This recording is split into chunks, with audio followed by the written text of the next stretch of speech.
Y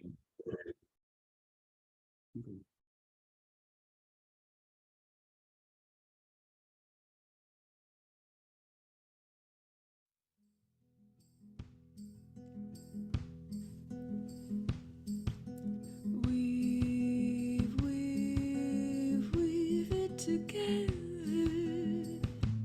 coming up short and giving up never. Weave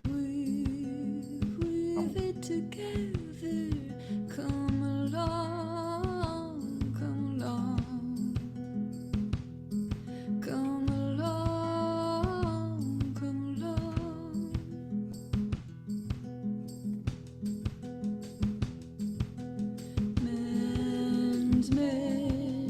Mending it together.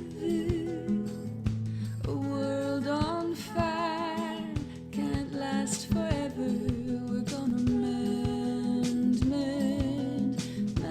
it together. A stitch in time is gonna save nine. A stitch in time is gonna save nine. And I wanna be a catalyst for change.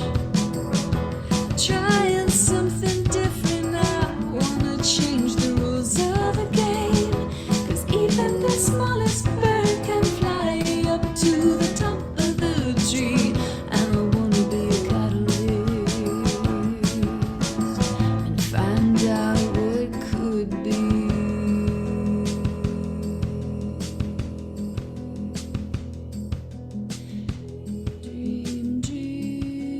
Dreaming together. Some say hope is a thing with feathers. We're gonna dream together. It sings a song, never stops at all. It sings a song, never stops at all. And I wanna be a catalyst for change. Trying something different. I wanna change the rules of the game. 'Cause even the smallest bird can fly up to the top of the tree. And I wanna be a catalyst and find out what could be.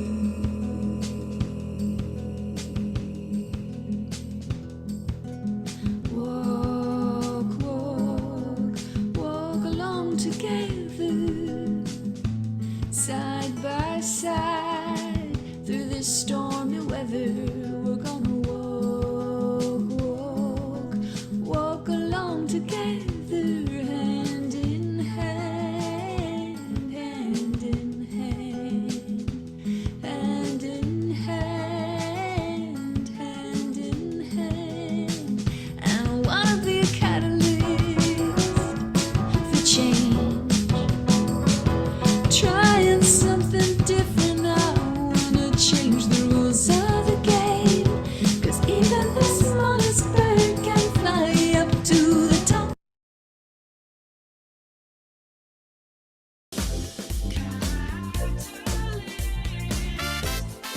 Welcome to Catalyzing Change Week. This year's Catalyzing Change Week is about solutions from the front lines by social innovators. In 2022, Catalyst 2030 concentrated its efforts on bringing proximate leaders and frontline solutions to the forefront. Collaborations led by members from the Global South produced groundbreaking reports on climate and transforming education, with an emphasis on offering local solutions. We continued our mission to create an enabling environment for social entrepreneurs to flourish by initiating a letter to donors, signed by more than 1,200 social entrepreneurs and innovators. The Catalyst 2030 awards ceremony was spectacular, and the awards themselves welcomed by the private sector, governments, bio multilaterals and donors. Catalyst 2030 as a movement is disruptive. One of the best things I think that's come out of Catalyst 2030 so far is incredible collaboration across the ecosystem that just didn't exist before Catalyst came into being. The thing I love most about Catalyst is that it's an open movement for social entrepreneurs around the world. I'd encourage anyone who's looking to be more connected with their local communities around social development goals to come along to Catalysing Change Week. Welcome to Catalysing Change Week.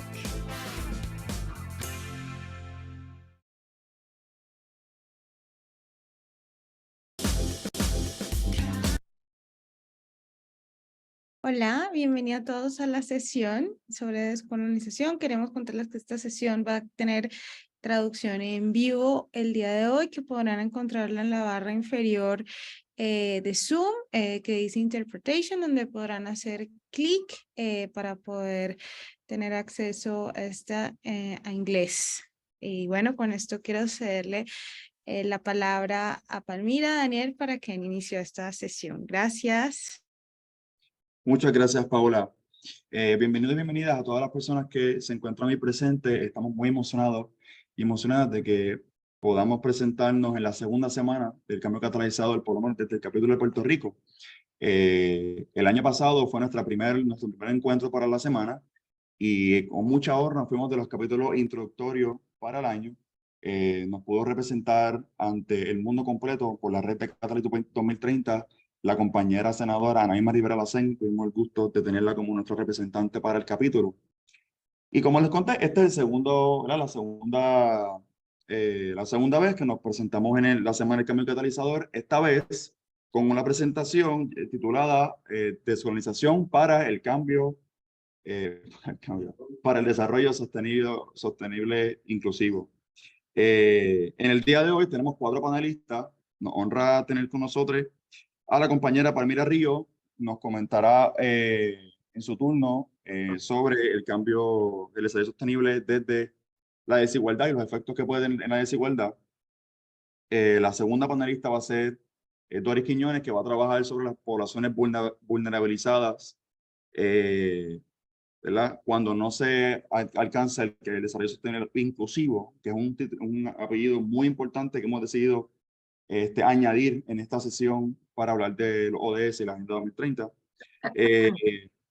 Tenemos con nosotros también al planificador Pedro Cardona, que va a trabajar el tema de la planificación y la importancia de la descolonización para el desarrollo sostenible inclusivo, y al compañero Javier Smith, que va a tocar el tema de la descolonización propiamente, y los esfuerzos que se han dado y se han paralizado muchos de ellos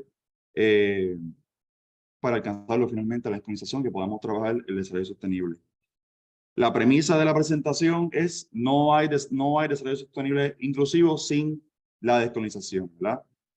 Presentamos esa premisa y escucharemos a estos excelentes panelistas que nos van a contar sobre su perspectiva, ¿verdad? Desde distintos campos y cómo esa pues, es el caso, ¿verdad? No hay desarrollo sostenible sin la descolonización.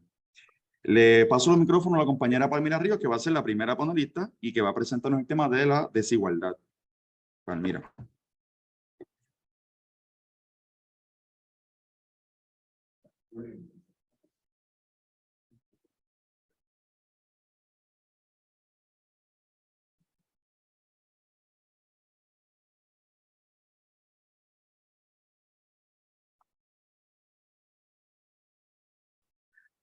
Buenas tardes a todos y todas. Me place muchísimo ser parte de este panel de discusión sobre los objetivos de desarrollo sostenible, mirando en este caso a Puerto Rico como un ejemplo de los retos, el reto que representa la persistencia de la colonización para alcanzar los objetivos de desarrollo sostenible, no solamente en nuestro país, pero en todos los países que aún, y las naciones que aún sufren el colonialismo. Yo estaré mirando al tema de la desigualdad y la persistencia de la desigualdad para un poco reforzar con una serie de estadísticas sobre cómo la relación colonial con los Estados Unidos ha creado unas condiciones de desigualdad extraordinarias en Puerto Rico y que no podemos esperar superarlos bajo las condiciones políticas presentes. La Agenda 2030 es una propuesta integradora de una mirada diferente a lo que debe ser el desarrollo. A diferencia de las miradas hacia el desarrollo que han prevalecido hasta ahora, el desarrollo no se va a medir por cuánta cemento se esté consumiendo o el crecimiento económico, o a veces aquí se mide cuántos carros se han vendido, sino se está reduciendo la desigualdad. Y si esas medidas van a ser consistentes y van a proteger nuestro medio ambiente. Así que los ODS van a integrar muchas propuestas y planteamientos de derechos humanos también con la protección al clima y esta Agenda 2030 que la comunidad mundial ha asumido. En el caso, por ejemplo, de los Estados Unidos, Puerto Rico siendo una colonia de los Estados Unidos, es algo sumamente preocupante por varias razones, pero una de ellas es que Estados Unidos no ha sometido aún ni siquiera un informe voluntario de evaluación de los ODS. Y esta es una función que la están asumiendo algunos gobiernos de subniveles, un solo estado, algunas ciudades y sobre todo las organizaciones no gubernamentales. Pero la importancia, y eso queremos enfatizar, es que la igualdad tiene que estar en el centro de toda propuesta de desarrollo sostenible y también en todas las funciones para poder evaluar si las medidas que se están proponiendo van realmente a adelantar ese objetivo de reducir, por no decir abolir, las desigualdades. Así que tenemos que ver todas las medidas y políticas públicas y propuestas desde una mirada transversal de cómo la diversidad, la equidad y la inclusión se adelantan o se cumplen bajo estas propuestas. A medida de ejemplo, por ejemplo, en Puerto Rico se está proponiendo unos cambios en los sistemas contributivos. Y la pregunta que yo me hago y todos nosotros y nosotras nos debemos hacer es, ¿eso va a reducir la desigualdad en Puerto Rico o va a continuar atrayendo hacia la isla millonarios y exacerbando las desigualdades que existen en Puerto Rico? Pero igualmente en todos los campos de la salud, la vivienda, la seguridad, la educación, tenemos que hacer la pregunta constantemente de hasta qué punto están contribuyendo esas políticas para propiciar una mayor equidad, una mayor inclusión de todas las personas en nuestro país. Así que el objetivo de los ODS es realmente central para un territorio, una isla bajo condiciones coloniales como lo es Puerto Rico, porque realmente es el gran reto y el gran objetivo que tenemos que alcanzar. Cuando miramos históricamente al desarrollo de Puerto Rico, el desarrollo económico, vemos que los grandes modelos de desarrollo económico nunca han considerado la equidad como un gran y así colonialista, y aquí estoy mirando solamente bajo el periodo norteamericano de 1898 hasta el presente, y inclusive darle una mirada, es importante que dé una mirada a Operación Manos a la Obra, porque ese fue el modelo que se vendió al mundo como la gran meta de todos los países, y muchos países la replicaron. Realmente no fue un modelo que propició una mayor equidad en Puerto Rico, todo lo contrario, la desigualdad se mantiene, continúan unas estadísticas altísimas y también propicia un desplazamiento de la población puertorriqueña hacia los Estados Unidos. Así que Operación Manos a la Obra, y llegamos entonces a Promesa, que es la ley que aprobó el Congreso, lo que han hecho es exacerbando la pobreza, y aquí tenemos unas estadísticas para que puedan ver los altísimos niveles de pobreza que prevalecen en Puerto Rico, siendo los niños y las niñas, los menores de edad, más de la mitad están bajo condiciones de pobreza. Los adultos mayores, las personas con discapacidad, hombres y mujeres, sufren de unos altos niveles de pobreza. También hay unas áreas en Puerto Rico, unos municipios, donde más del 60% de la población está en condiciones de pobreza. Así que todo este disque de desarrollo económico, que como el modelo emular, realmente no han superado, no nos han permitido superar la pobreza. Aquí tienen también otros indicadores de pobreza de Puerto Rico, donde, por ejemplo, vemos que de los hogares en Puerto Rico con ingresos promedio de menos de $10,000 al año, son menos de $1,000 mensuales, un 29%, casi 30% de los hogares en Puerto Rico caen en esa categoría.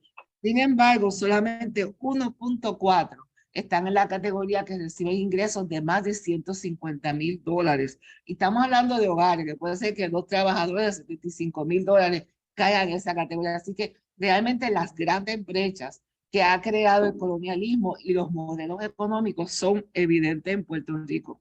También, a pesar de todo esto, vemos que casi medio millón de personas reciben ayudas para poder alimentarse. Esos son el programa de cupones de alimentos, y que la inmensa mayoría, Puerto Rico tiene una población de unos 3.1, 3.2 millones de personas. Ese número sigue disminuyendo constantemente.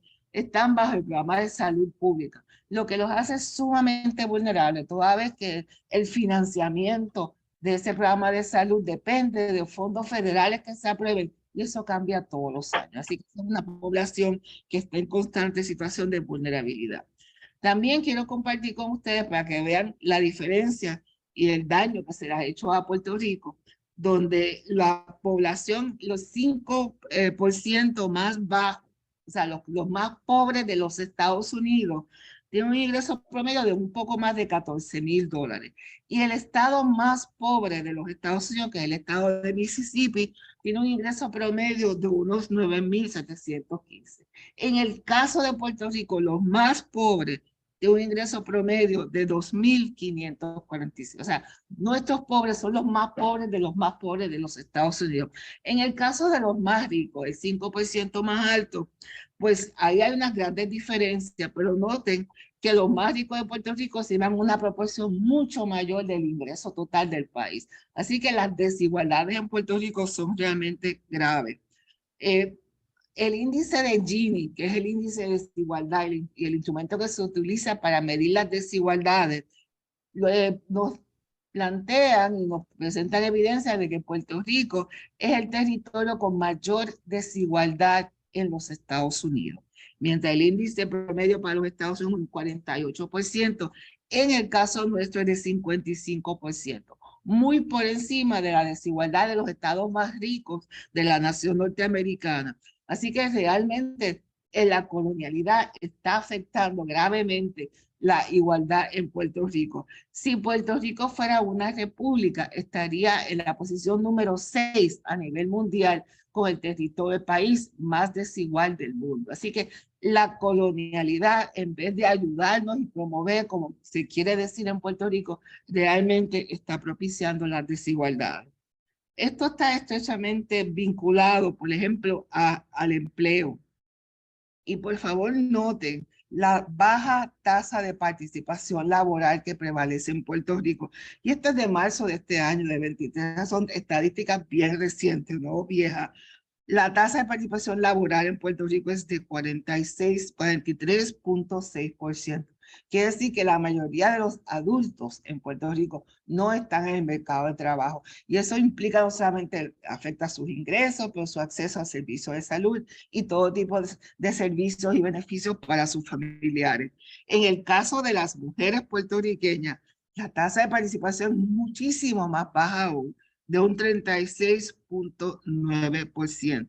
Así que en el caso nuestro, a veces los políticos hablan de que la tasa de desempleo ha bajado y no te dicen que es que hay menos gente buscando trabajo, que simplemente se han desalentado o que muchos simplemente se están yendo de la isla. Así que este es un resumen, ¿no? Una foto del grave problema que enfrenta el territorio de Puerto Rico bajo las condiciones de colonialidad que prevalecen.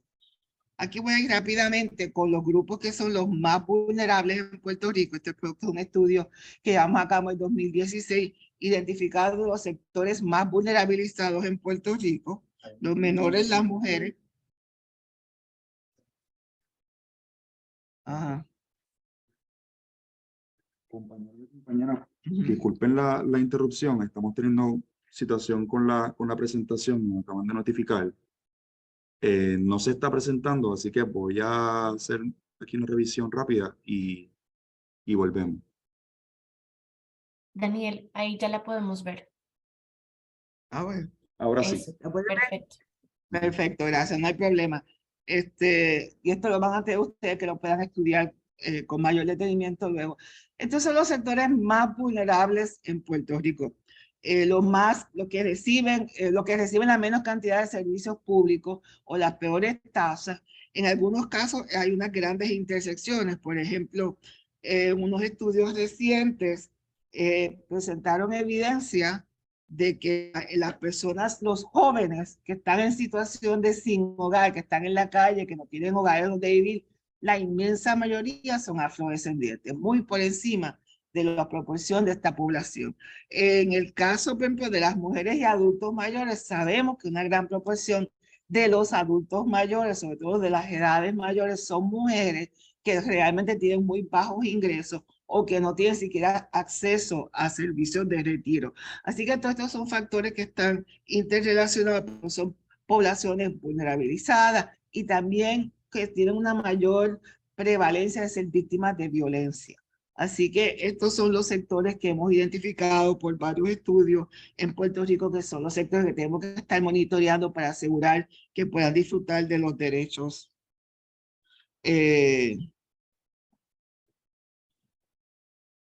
Y esta es una matriz que diseñamos para que la Asamblea Legislativa pudiera utilizar como instrumento para evaluar los impactos de las medidas que se están considerando en la desigualdad en Puerto Rico y poder, previo a aprobarla, decidir si continúa con esta reducción en las tasas de impuestos u otras medidas para asegurarle que sí estamos encaminados hacia la búsqueda de la igualdad en Puerto Rico.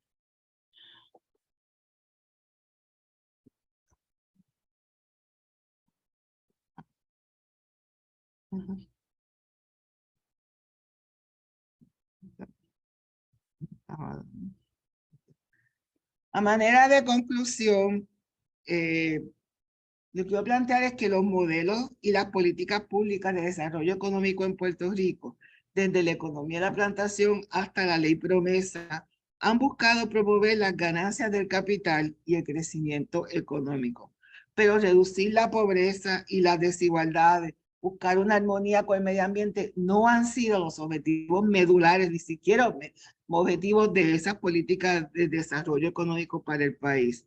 Es por ello que las consecuencias de estos modelos de desarrollo económico para el pueblo de Puerto Rico, que han sido apoyadas y promovidas por el gobierno norteamericano, han redundado en más pobreza, en más desigualdad, en la inmigración y hasta el desplazamiento de nuestra población hacia los Estados Unidos. Por eso es que planteamos que los ODS nos ofrecen un modelo alternativo, una búsqueda para un desarrollo económico que realmente es lo que necesitamos como país, como pueblo, uno que sea sostenible, somos una isla, y que sea inclusivo para y poder así evaluar la efectividad de todas estas medidas que se están proponiendo para el pueblo de Puerto Rico. Así que vamos a seguir hablando con la importancia de la descolonialidad para poder adelantar los ODS en Puerto Rico. Gracias.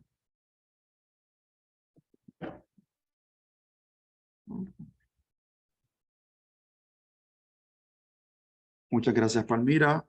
Le pasamos ahora la palabra a la compañera Doris Quiñones, que trabajará el tema de las poblaciones vulnerabilizadas. Voy a ir preparando la presentación. Denme unos segundos en lo que hago la transición acá.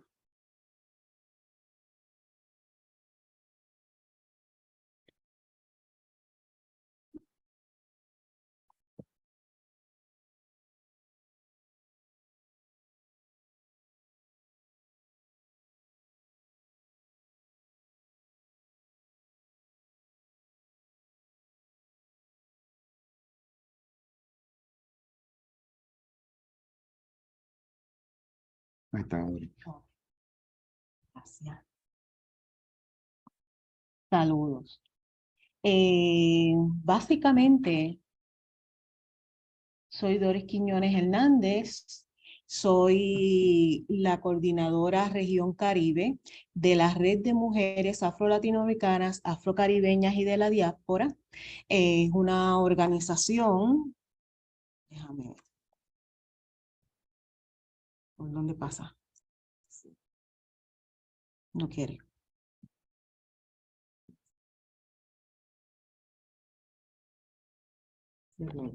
Ahí.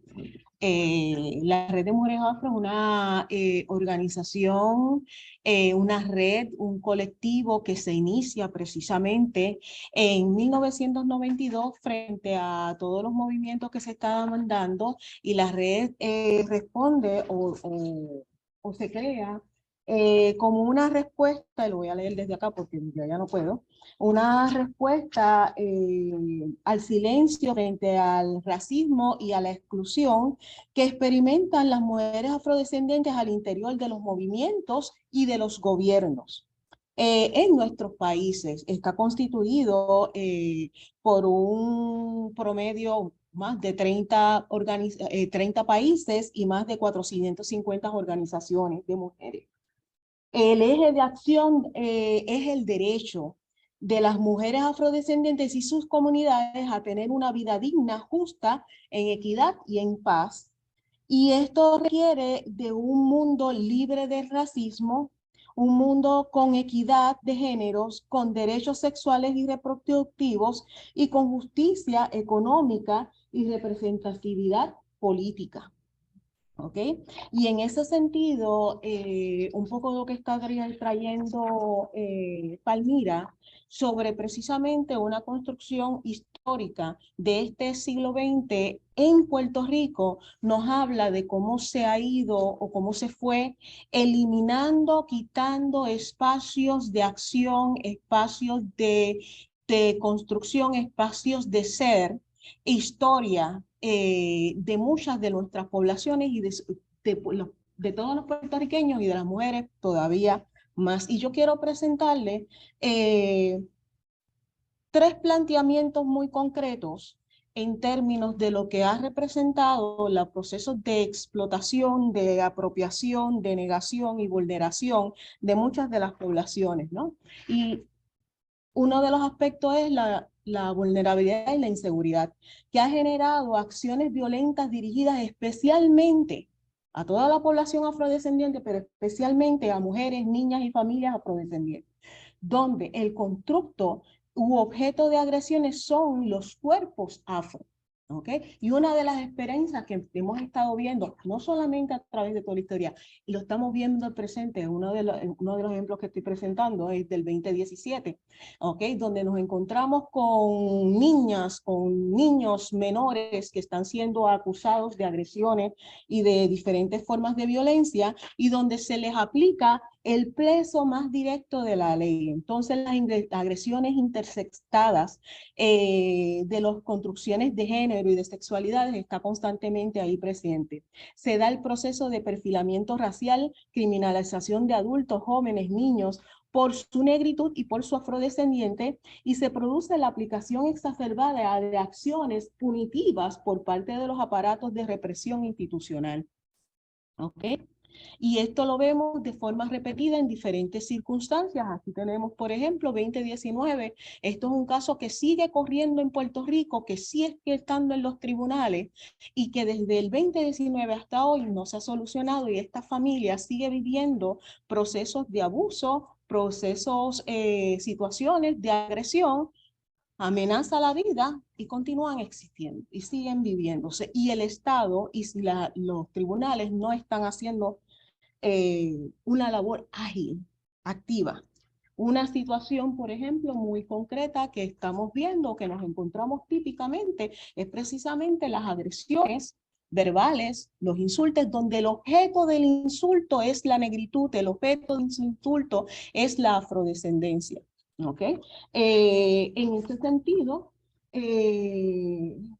y esto son casos que se están dando, que están corriendo en Puerto Rico en estos momentos. En ese sentido, el acto mismo de la agresión está dirigida a una población en particular y se permite, se acepta, se reproduce. Voy un poquito para adelante. Ok. Por alguna razón está brincando. Ok.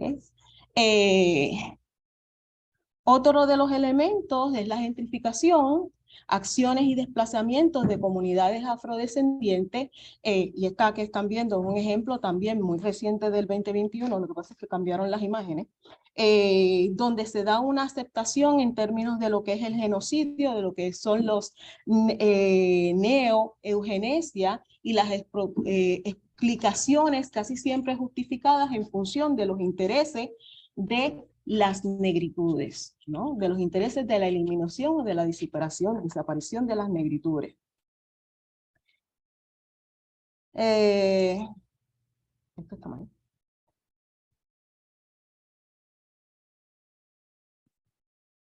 Sí, se corrió, pero vamos a seguir planteando.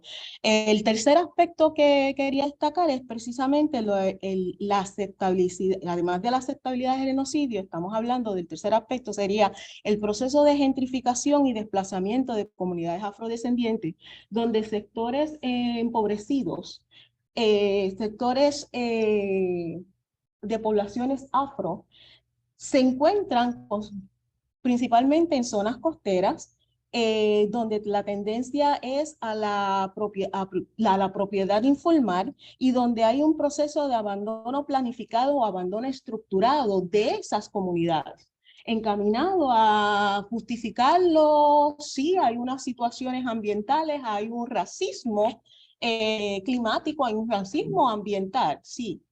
Pero además de eso, hay toda una construcción de planificación en contra de la planificación y de la estructuración social. Entonces, en ese sentido, pues, tenemos a nivel de toda nuestra historia, pero a nivel de lo que manejamos actualmente, de las dinámicas que estamos viviendo frente a situaciones ambientales, simplemente son reproducciones y aceleraciones de unos procesos económicos que tienden a la eliminación, a la movilización, a la parcialización de nuestras poblaciones. Como último,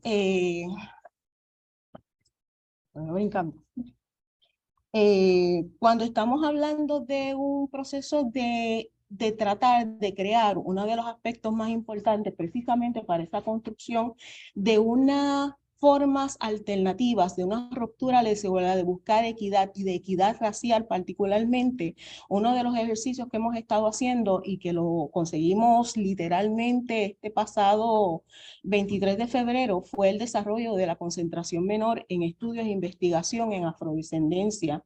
Esto es con la Universidad de Puerto Rico.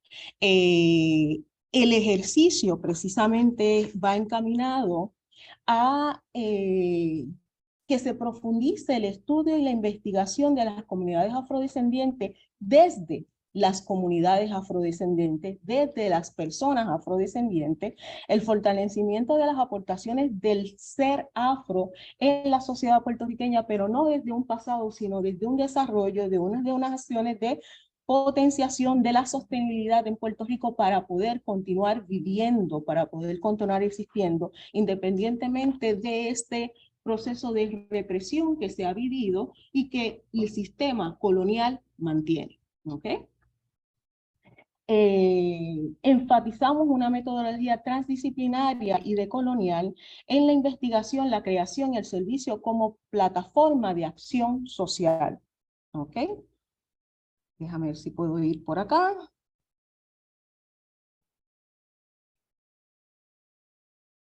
Finalmente, y este era como que el último slide que no va a aparecer. ¿Okay? Hablando de descolonización, esto nos plantea la importancia y la necesidad de que en la sociedad puertorriqueña haya un reconocimiento. Primero, la descolonización nos habla de una historia y nos habla de esa construcción histórica, pero esa construcción histórica es viva, es existente, es formal. Así que nos plantea el impulsar la equidad precisamente como un proceso de innovación, posibilitar la inserción a una educación de calidad, de conciencia social, a las juventudes y tanto a las comunidades afrodescendientes como a todos los sectores donde la academia funciona para la comunidad, no al revés. ¿Ok? Donde el espacio de la comunidad es precisamente el espacio para la formación teórica y práctica de la acción del conocimiento y de la creación del conocimiento y de la posibilidad de ser. Entonces hablamos de calidad de vida, que es buen vivir, para las comunidades negras, para las comunidades afrodescendientes y como último planteamiento, y en Puerto Rico, ¿quién no es afrodescendiente?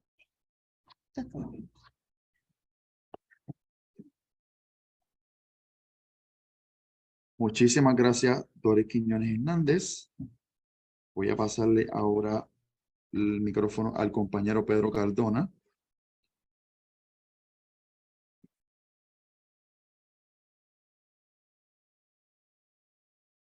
Tiene por ahí el compañero. Pedro. Gracias.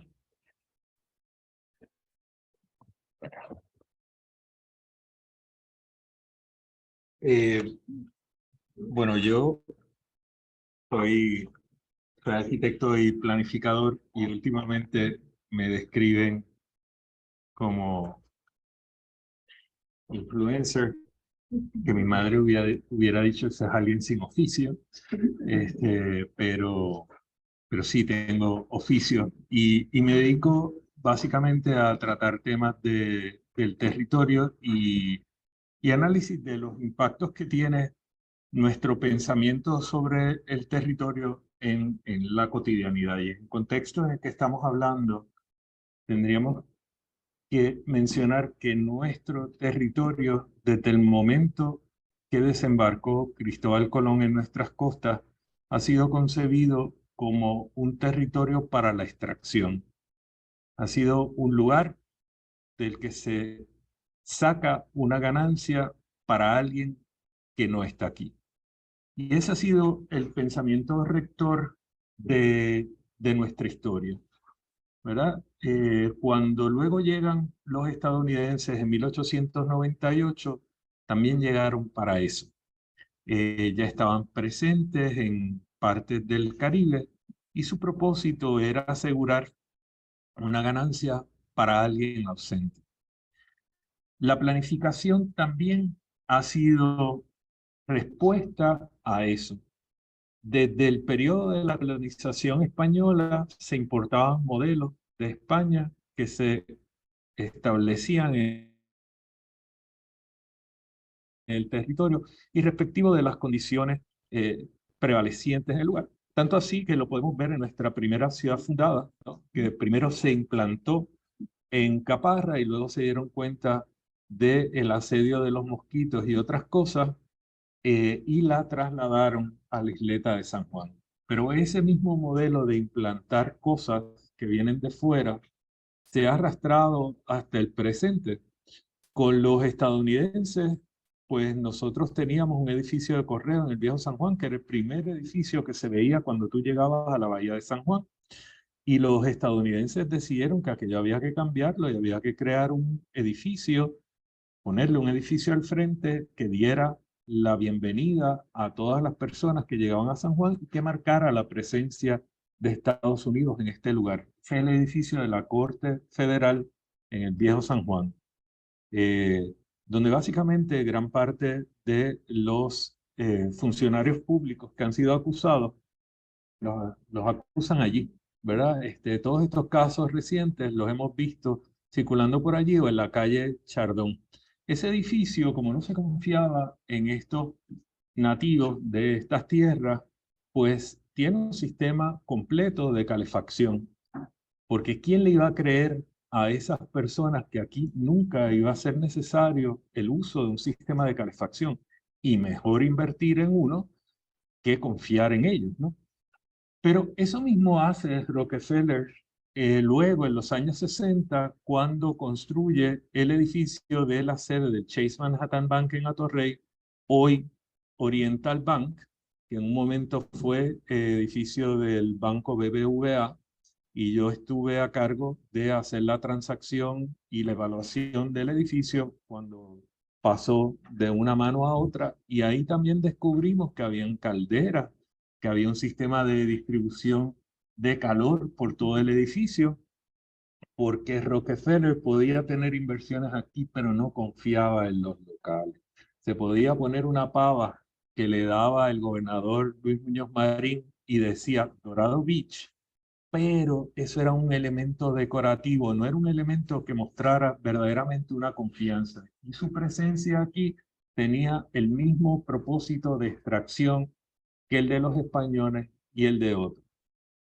Y desde esa perspectiva nosotros tenemos que pensar en la forma en la que se ha dado la planificación y nosotros hemos mirado y entendido este territorio. Un territorio que discrimina contra poblaciones en desventajas, contra poblaciones vulnerables, porque su propósito es generar una riqueza para alguien. Y ese alguien casi nunca está aquí. Ahora nosotros tenemos los casos de la ley 2022-60, ¿verdad? Que crean una nueva desigualdad porque es un clima de ventaja para el que viene de fuera y que el local no puede competir en igualdad de condiciones porque tributamos un 33 o 33% cuando estas personas tributan entre 0 y 3%. Y eso crea pues unas oportunidades de crear unos desplazamientos sin precedentes y que no los podemos medir utilizando los mismos parámetros que se han utilizado históricamente para evaluar lo que son esas desigualdades. Esta es una desigualdad para la cual no tenemos los recursos en las estructuras formales para poderla analizar, entender y acometer. Cuando hablamos de planificación, siempre tenemos que preguntarnos para quién planificamos. Esa planificación, ¿a quién favorece? Y esa es una pregunta que nos hemos dejado de hacer. Nosotros la planificación la empezamos a medir en cuanto a lo que es el PIB, en cuanto a lo que son, lo que es el desempleo, y hemos olvidado que la planificación y el desarrollo debe estar centrado en el ser humano. Además, a eso se suma el abandono total de lo que es la defensa del interés público por las administraciones recientes, quienes, hay que decirlo, han sido personas fabricadas por las estructuras de mercadeo y de promoción como de productos. Te pueden vender una lata de garbanzo Goya o te pueden vender la candidatura de X o Y personas. Esas personas no han crecido ninguna como líderes en el país, sino que han sido personas fabricadas por estrategias de comunicación y eso lleva a que responden a ese interés y no responden al interés general y por lo tanto se le hace muy difícil defender el interés público porque antes que todo tienen que defender el interés de los financieros de las campañas políticas. Entonces, yo creo que nosotros tenemos que atender el tema de lo que es nuestra condición colonial, ¿verdad? Que tiene unos impactos muy serios en todos y todas, pero nosotros también tenemos que atender el asunto de competencia de las personas que dirigen nuestro país. Si nosotros no trabajamos con esa competencia, esa capacidad, esa destreza, esos recursos administrativos que deben tener los que ocupan las posiciones de poder, nosotros se nos va a hacer muy difícil atender los asuntos que estamos hablando aquí, porque más allá del estatus, hay un asunto de capacidad administrativa que tenemos que volver a construir. Desde los años 50, yo creo que Puerto Rico no ha vuelto a pensar en estos asuntos de la manera seria en la que debiéramos estarlo pensando. Y nuestra falta de competencia nos hace, y hablo de la competencia profesional, ¿verdad? La capacidad del ser humano de gobernarse y administrarse, ¿no? Si nosotros no trabajamos con esto, es muy difícil lograr cualquiera de las soluciones de descolonización, porque no tendríamos la capacidad de mantenernos en nuestros propios pies, ni tampoco tendríamos la capacidad de integrarnos a una nación, porque a pesar de lo que puedan pensar las personas que son estadistas, los gobiernos, después de que se llega a la estadidad, no vienen de Marte. Son los mismos gobiernos que tenemos aquí, son las mismas personas con distintas capacidades y una relación administrativa diferente. Así que para mí, cada vez más es muy importante aquello que Palmira siempre nos decía, ¿verdad? De la importancia del el gobierno y la capacidad del gobierno. El gobierno visto fuera de líneas partidistas es fundamental. Y de ahí, pues, entonces, la capacidad de manejar el territorio desde otra perspectiva y con un norte claro de justicia, equidad y bienestar, que creo que es otro de los factores que nos falta para discutir. Yo no sé cuánto tiempo tenemos. Estamos, ok. pues lo dejo aquí.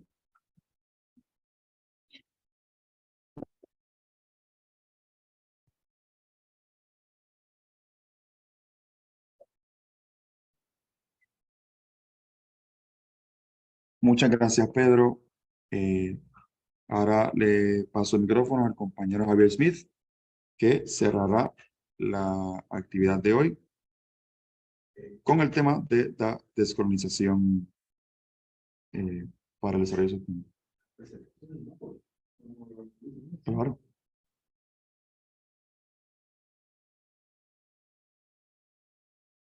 Sí, bueno, buenas tardes a todo el mundo. Soy Javier Smith Torres de Vamos, una concertación ciudadana que también es catalizadora de iniciativas que para la descolonización propone principalmente lo que hemos llamado la construcción de soberanía desde las bases comunitarias. Lo que voy a traer hoy, el objetivo no es describir todo lo que es la descolonización, realmente no me va a dar tiempo para eso y no sé, ¿verdad? Es un proceso que es dialéctico, se va describiendo también en la marcha, sino proponer un marco normativo para interpretar los objetivos de desarrollo sostenible a la luz de los retos que provee la descolonización y viceversa.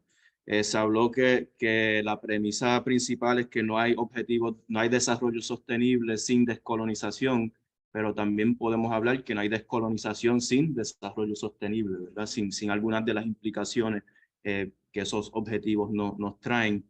Así que voy a tratar de resumir dos cosas. Primero, proponer el marco de análisis que es importante para entender la propuesta de descolonización enmarcada en los objetivos de desarrollo sostenible y, si da tiempo, pues ofrecer algunos ejemplos de lo que dice la Agenda para el Desarrollo Sostenible en el marco de la descolonización. Primero, puede que haya quienes defiendan el colonialismo, ¿no? Se plantea, en cierto sentido, se ha planteado históricamente que es una herramienta para la civilización de los pueblos inferiores, que es para proteger a los colonizados de ellos mismos, por asuntos de seguridad y protección. Me parece que obviamente pues, estamos partiendo de la premisa que la descolonización es un reto que queremos superar, ¿verdad? Eso ya es una premisa normativa. Como dijo Benjamin Franklin, uno de los fundadores de Estados Unidos, quien renuncia a su libertad por seguridad ni merece libertad ni seguridad. Me parece que aplica lo mismo para la descolonización.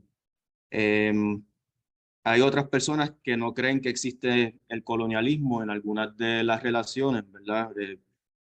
Digamos, si es feliz siendo colonizado, pues no soy colonizado. Me parece que esa tampoco es la premisa. Presuponemos que porque estamos hablando hoy sobre el colonialismo, entendemos que existe y que hay un acuerdo que es algo a superar. Lo que no estoy y quisiera traer, no estoy seguro y quisiera traer es entender si hablamos de lo mismo cuando hablamos de colonialismo, de descolonización y las transformaciones implícitas en estos procesos. La descolonización da espacio para procesos llenos de contradicciones. Por ejemplo, Puerto Rico, nuestro país está fuera de la lista de los territorios coloniales, ¿verdad? Eso no significa que Puerto Rico dejó de ser una colonia. Las Naciones Unidas, el Comité de Descolonización, ha aprobado 40 resoluciones insistiendo en que Puerto Rico tiene un derecho inalienable a la libre determinación e independencia. Pero como Puerto Rico, hay otros pueblos que también que no están considerados formalmente pueblos no autónomos o pueblos coloniales, pero que sí tenemos que considerar en la discusión. Algunos ejemplos, ¿verdad? Irlanda del Norte, un país intervenido al que se le ha negado la unidad geográfica, la unidad territorial, el País Vasco, donde que existe entre dos naciones, algunos de los pueblos caribeños integrados a las metrópolis europeas, Papúa Occidental, ¿verdad? Cedida por el Reino de los Países Bajos a Indonesia, que también fue una colonia de los Países Bajos y que actualmente está bajo ley marcial impuesta por Indonesia y que también ha significado la separación de Nueva Guinea y del pueblo papú en dos. El estado de Hawái, cuyo gobierno fue depuesto en el 1893 y ha estado bajo ocupación desde entonces, a pesar de ser estado. Ocupación por la cual tanto las ramas legislativas y ejecutivas de Estados Unidos pidieron perdón un siglo después, sin un proceso de reparaciones ni corrección de errores. También tenemos las naciones originarias a las cuales se les ha usurpado su control territorial alrededor de todo el mundo debido a procesos de asentamiento europeo que ha habido. Otros pueblos que han salido de la lista formal de países coloniales solo para haber volvido a entrar años más tarde. Nueva Caledonia, que después de 40 años volvió a la lista en el 86, y la Polinesia Francesa, que después de 66 años volvió a la lista en el 2013. Entonces, ¿qué cosa es la descolonización? Voy a traer unas premisas generales. El colonialismo es una serie de relaciones de poder que se ejercen a través de diferentes dimensiones, incluyendo las dimensiones jurídicas, legales, constitucionales, pero no limitándose a estas. Ninguna de las categorías mencionadas por la Organización de Naciones Unidas es por su propia fuerza, una alternativa descolonizadora, ¿verdad? Por su propia fuerza. Requieren una serie de transformaciones. En países independientes perdura el colonialismo mediante la división internacional del trabajo y el sesgo de los mercados internacionales hacia los países centrales, la deuda, el extractivismo, el desplazamiento poblacional y las migraciones inducidas, el intervencionismo militar, el inconsciente colectivo, la cultura, ¿verdad? Las aspiraciones colectivas que van sobre las concepciones, qué es desarrollo, cómo convivimos con nosotros mismos y nosotras, cómo convivimos con el ambiente. Entre otros factores resumidos bajo los conceptos de neocolonialismo y colonialidad. A lo interior de países y federaciones también perdura el colonialismo, como visto con las llamadas naciones subestatales y los grupos étnicos minoritarios que continúan luchando por su supervivencia como pueblos contra el etnocidio y el epistemicidio, ¿verdad? Y por la soberanía, incluyendo la internacional, la económica, la agroalimentaria y la soberanía sobre la tierra. Por otro lado, ninguna de las tres alternativas que se discuten son estáticas o monolíticas. Las independencias incluyen desde concesiones de soberanía a asociaciones internacionales, regionales y bilaterales, pensando en la Unión Europea, por ejemplo, hasta países más o menos aislados, como podría ser Corea del Norte, ¿verdad? Pero también hay algunas otras independencias de los pueblos originarios con autarquía, ¿verdad? Que no dependen, sin dependencia casi absoluta y pleno control territorial, donde no aplican las ideas de los estados coloniales de los que estamos hablando en este contexto de descolonización y las Naciones Unidas. Así que está eso, pero las integraciones con también e incluso a otros países han incluido diferentes niveles de retención de soberanía. Pensar en Aruba, Curazao y San Martín, que retienen poderes sobre política monetaria, siendo parte del Reino de los Países Bajos, que también retienen control sobre su inmigración, estas tres islas caribeñas. También ha significado los procesos de integración, diferentes procesos de transición, incluyendo cambios constitucionales en las metrópolis a las que se integran estos países. Pensar el Caribe neerlandés y francés que requirieron cambios a las constituciones de las metrópolis. Estas variaciones también existen tanto en las ideas como las realidades jurídicas y prácticas de lo que significa o ha significado ser un estado de la Unión. Pensemos que hubo una transformación desde lo que fue una confederación suelta a una federación todavía un poco suelta, hasta llegar a un gobierno federal fuerte, centralizado, que tiene enormes imposiciones contributivas, corporativas y personales, y donde cada vez hay mayor intervención a través de la reglamentación del comercio interestatal o la intervención por medio de programas y la coerción presupuestaria.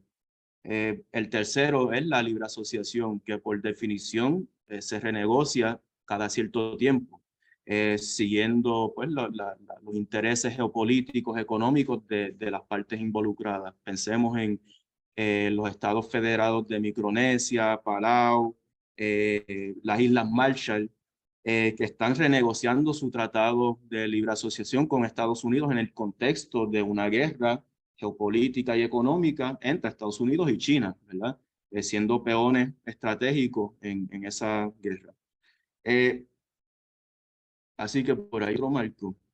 Ahora, ¿qué es el colonialismo? Aquí se mencionaron ya las cuatro cosas que yo quería traer. Primero, extracción, ¿verdad? Extracción de recursos, minería, bosques, agricultura.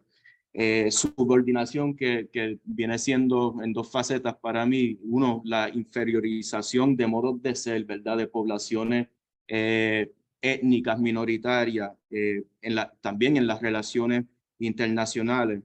Y esto pues, es importante para naciones pequeñas y los países en desarrollo que los objetivos de desarrollo sostenible pues, integran, pero también subordinación, inferiorización en la imposición de políticas, tanto por coerción de parte de las grandes potencias como por los organismos de comercio y finanzas internacionales, a través de la deuda, por ejemplo.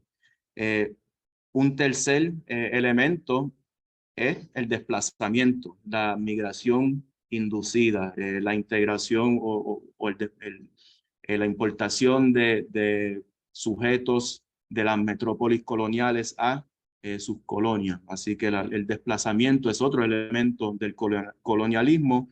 Y un cuarto elemento que también se mencionó es la dependencia, la estructura permanente de dependencia institucional del gobierno, de la administración, una estructura permanente de dávidas de las potencias para paliar los efectos de la extracción, la subordinación y el desplazamiento.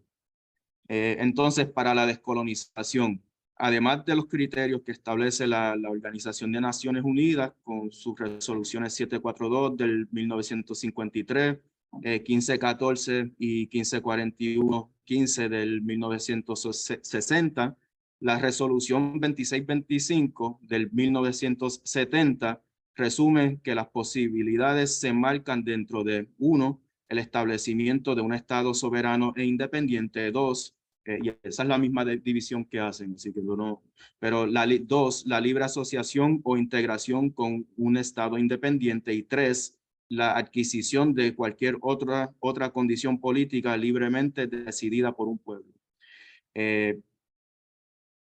La Organización de Naciones Unidas comienza donde la Sociedad de Naciones terminó. La Corte Internacional de Justicia adscrita a la ONU explica el sistema de mandatos establecidos en el artículo 22 del Pacto de la Sociedad de Naciones se basaba en dos principios de la máxima importancia: el principio de no anexión y el principio de que el bienestar y el desarrollo de los pueblos interesados constituía una misión sagrada de civilización. Teniendo en cuenta los acontecimientos de medio siglo pasado, no cabía dudar de que el objetivo final de esa misión sagrada era la libre determinación y la independencia. El mandatario tenía que cumplir con varias obligaciones y el Consejo de la Sociedad tenía que procurar que se cumplieran. Estamos hablando de responsabilidades compartidas de las organizaciones internacionales. Entonces se congeló, yo creo, ¿o no? Ah, no, está bien. De ciertas responsabilidades que han asumido las potencias y las organizaciones internacionales. Esto tiene eco con la Agenda 2030 para el Desarrollo Sostenible, que comienza enfatizando que la misma tiene por objeto fortalecer la paz universal dentro de un concepto más amplio de libertad. Este concepto más amplio también tiene con cosas que hablaron de capacidad, ¿verdad? Importante. El filósofo judío Isaiah Berlin pues habla de libertad positiva, libertad negativa. El economista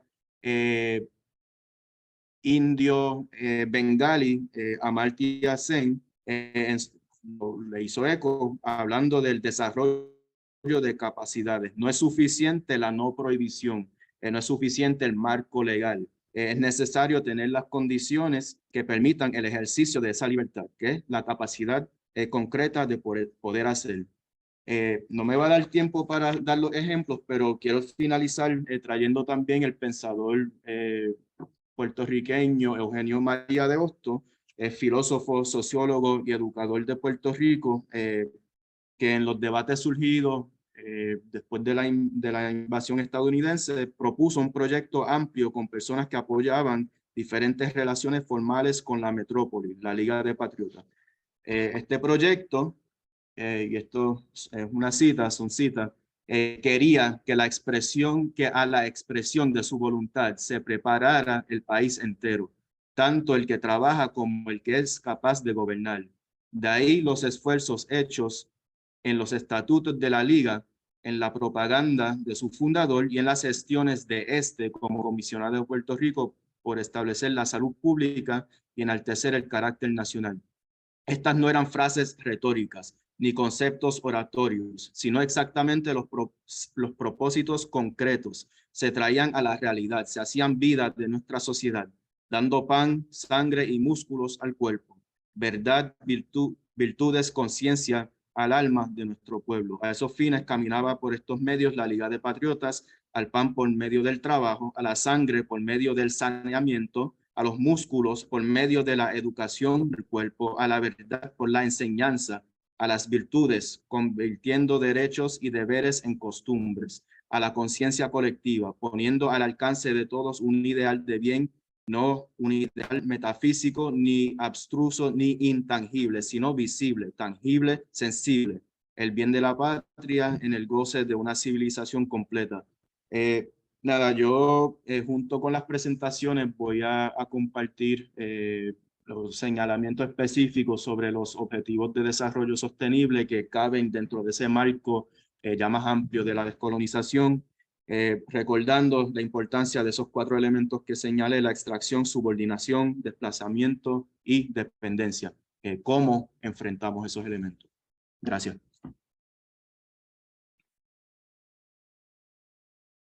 Muchas gracias al compañero Javier Smith.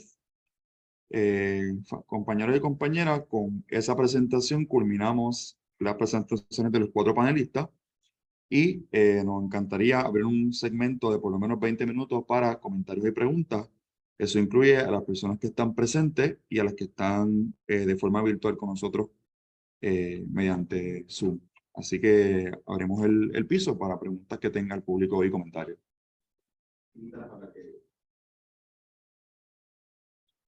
Yo lo que sugiero es que si la pregunta viene virtualmente, la leo.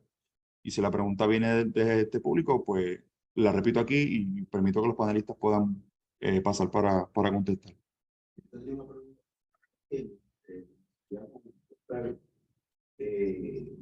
Yo vengo de la Escuela de Planificación de la UPI de Medellín, de Salvador Padilla, de Rafi Pizarro, donde el tema central era la planificación de los recursos. No tengo idea de cómo está hoy. Pero hace ya algunas décadas en Puerto Rico se eligen gobiernos que no creen que llegan a lo público para vender, para privatizar. O sea, no van al ejercicio de la administración. También tomé el curso de la Escuela de Administración Pública con Roberto Santos-Leya en adelante. Gracias a la vida, tengo edad para ver y todo eso. Y en la Yupi, en el centro de Río Piedras, lo público era un tema central. Nos preparábamos para eso. ¿Qué se puede esperar de gobiernos que no creen en administrar el país, sino en ceder, en privatizarlo? ¿Qué opciones tenemos para sembrar las simientes de un desarrollo sostenible, ¿no? No un crecimiento económico? Los profesores me enseñaban que en un sistema de desigualdad, el crecimiento económico lo único que hace es ensanchar la desigualdad, ensanchar la brecha, distinto al desarrollo. Y le preguntaría a Doris, soy militante de izquierda hace 53 años, y en ese activismo por la descolonización de Puerto Rico, por la construcción de soberanía y demás, son muy pocas las organizaciones que son lideradas por personas evidentemente afrodescendientes.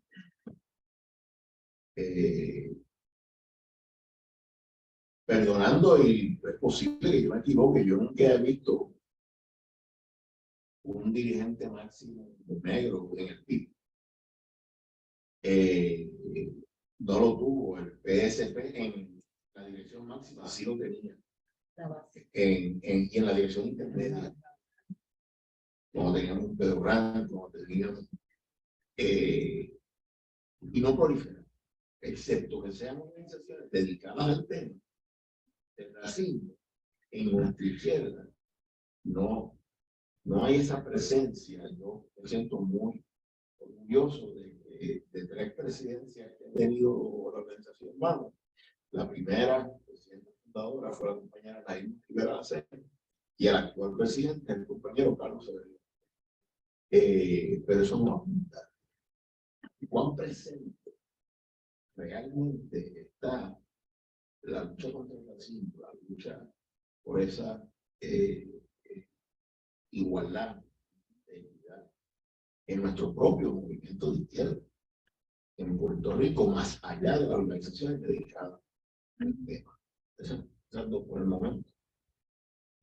Mire, Bueno, antes que hables acá, Pedro, sugiero que vengas al podio para contestar, igual a Dori, cuando dé el turno, porque acá es que se va a escuchar el micrófono apropiadamente. Voy a presentar un poco el contexto de la pregunta al compañero Pedro. La pregunta, en términos resumidos, tú me dices si me equivoco. El compañero Justo Méndez Aramburu, que es quien hace la pregunta, viene de un contexto en que la planificación y la administración pública se hacen desde lo público, y considerando que en las últimas décadas las administraciones que han sido seleccionadas no tienen la misma perspectiva, sino que administran para privatizar, la pregunta es cuál es la expectativa, ¿verdad? de esos gobiernos, y si realmente son capaces de adelantar pues el desarrollo sostenible, ¿verdad? Desde la privatización y no desde lo público. Creo que recoge un poco el compañero. Yo creo que primero tengo que decir, no a modo de corrección ni nada, sino simplemente desde el punto de vista de mi perspectiva, no veo una separación entre lo que es gobierno y lo que yo soy o lo que nosotros somos como grupo.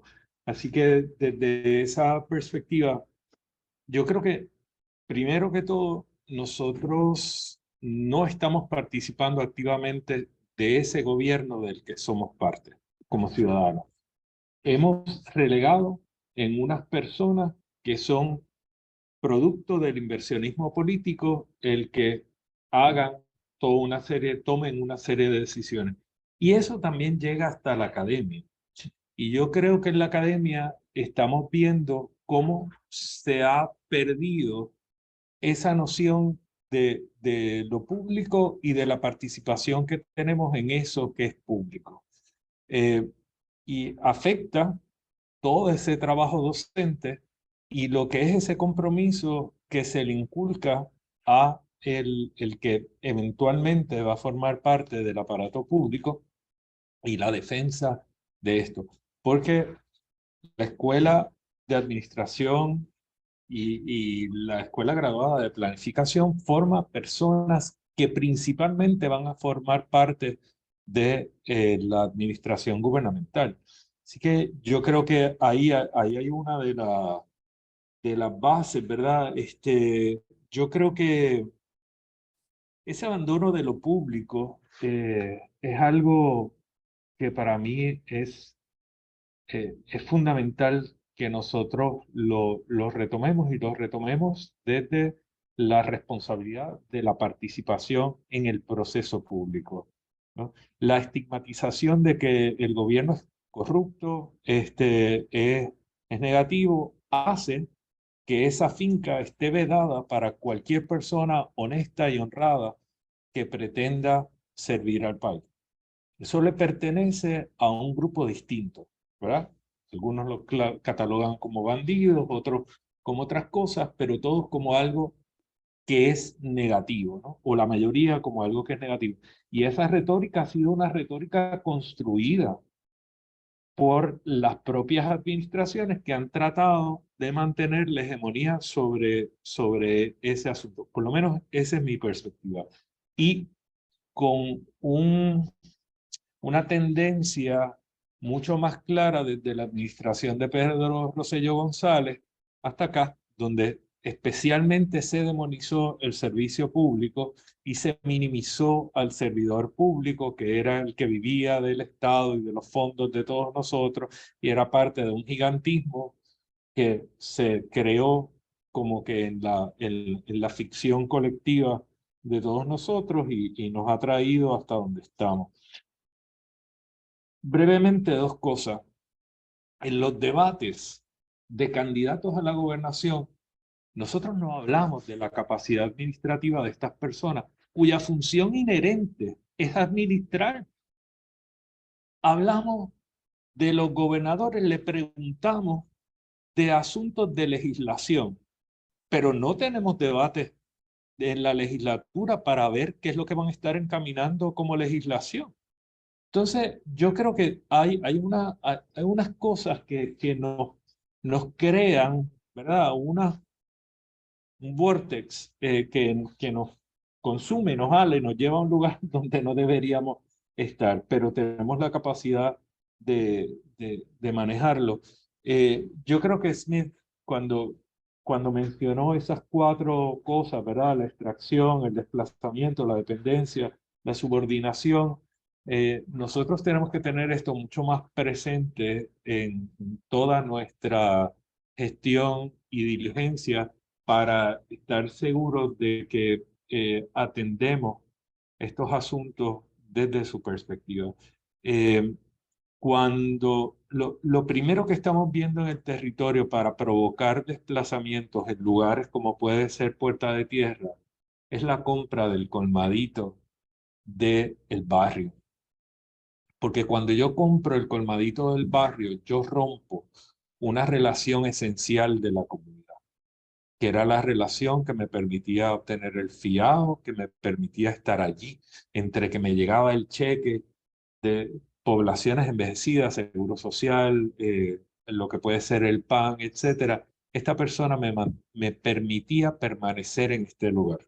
Con la compra del colmadito y la subida de los precios y el cambio de los productos, yo empiezo ese proceso de desplazamiento de esa comunidad por la falta de acceso a unos aspectos esenciales y la rotura con unos vínculos que son esenciales para toda comunidad. Y eso pasó allí y ha pasado también en Calle Loíza y en otros lugares, pero tal vez la más clara para mí en este momento es la de Puerta de Tierra.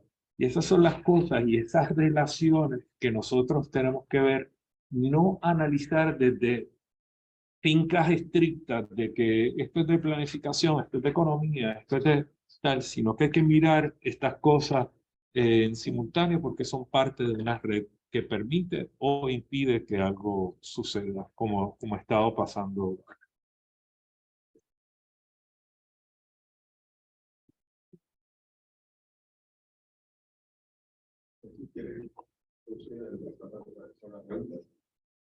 Sí, pero sabes que me olvidé. Así que necesito que... Bueno, si Puerto Rico luchamos por la descolonización desde que somos colonia, o sea,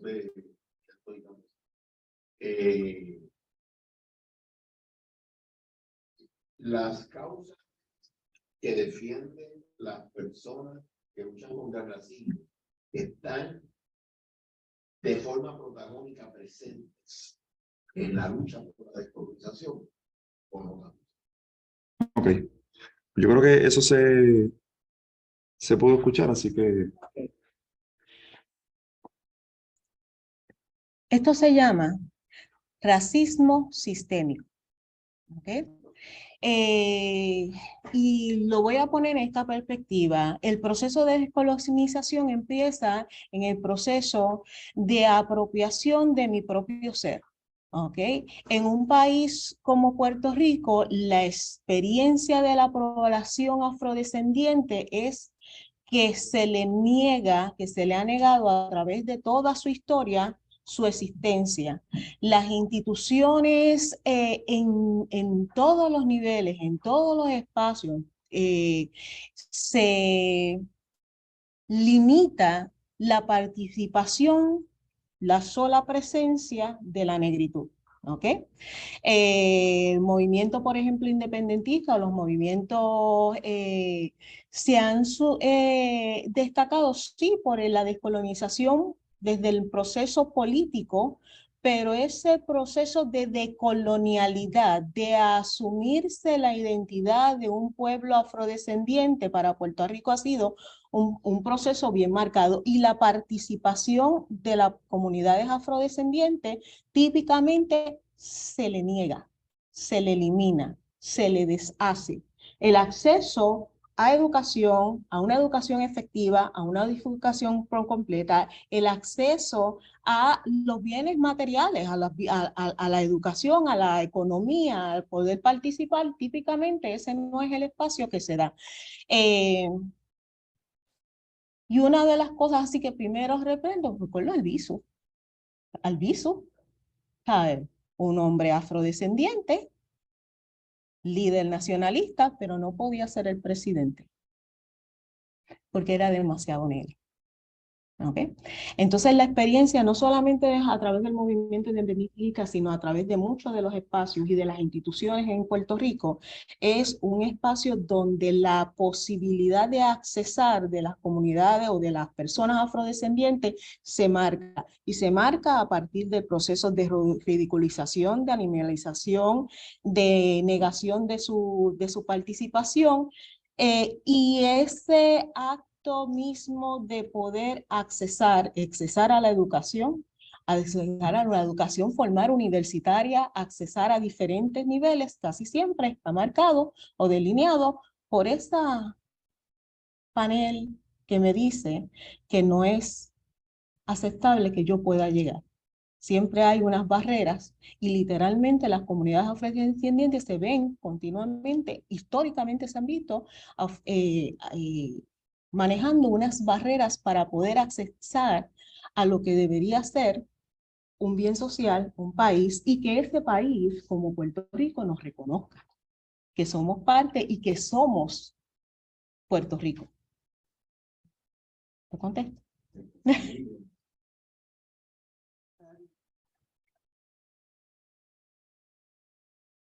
Quiero comentar porque en una ocasión, en 1997, estábamos trabajando en una propuesta para llevar una serie de actividades de conmemorar los 100 años de la invasión norteamericana, que iba a ser en el 98.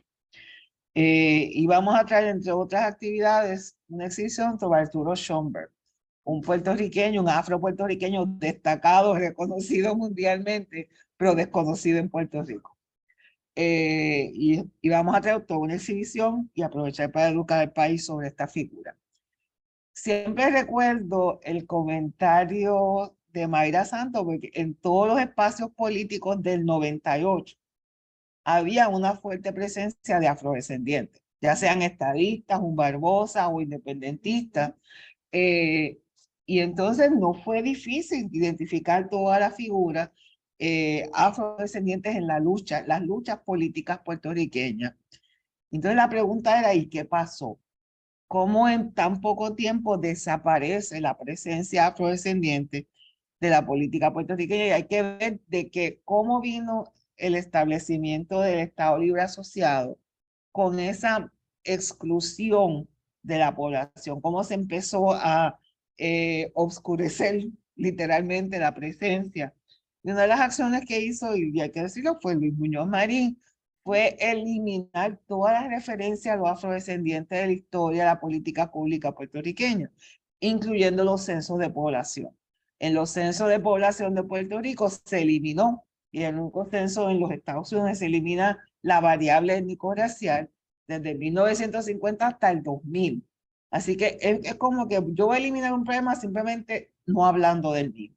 Así que en Puerto Rico era hasta recientemente, aunque se vuelve en el 2000, no hubo una discusión, no hubo una formación sobre cuál es el significado y la importancia de incluir esta variable en los censos para poder orientar la política pública en Puerto Rico para ver las brechas raciales y ver cómo se manifiesta y cómo las combatimos, ¿no? Yo le comentaba al gobernador de Puerto Rico, que es estadista, y digo, Puerto Rico es el único territorio que no reportaba las brechas raciales de las víctimas de COVID. Así que no es una cuestión pequeña, ¿no?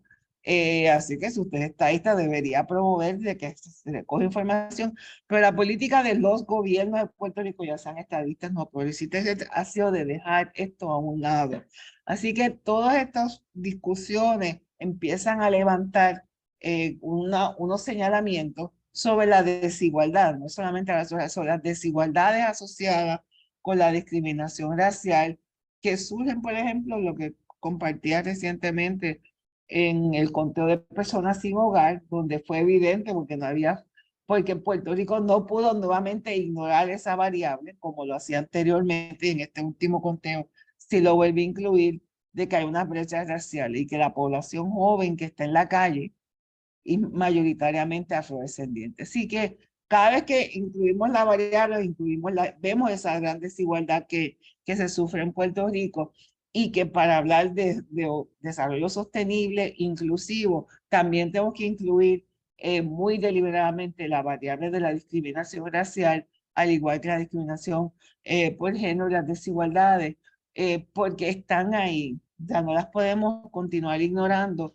y si queremos construir sociedades que son inclusivas, tenemos que ser explícitos con respecto a la discriminación racial.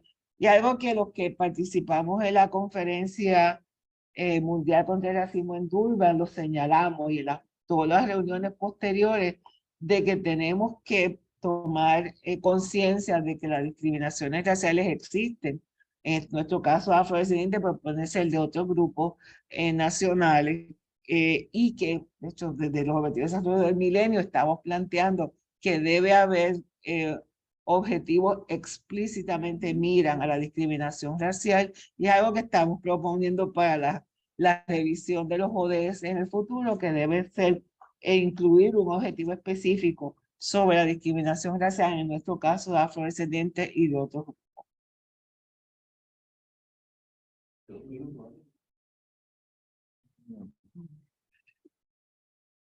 Ha culminado, con esa intervención de la compañera Palmira, ha culminado el periodo para comentarios y preguntas.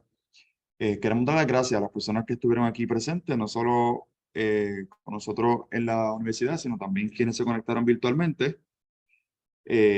Como les mencioné al principio, esta fue la segunda semana del cambio catalizador en la que Puerto Rico se une con una actividad. Agradecido infinitamente por las personas que se unen, y agradecido infinitamente por los cuatro panelistas que dieron cita, ¿verdad?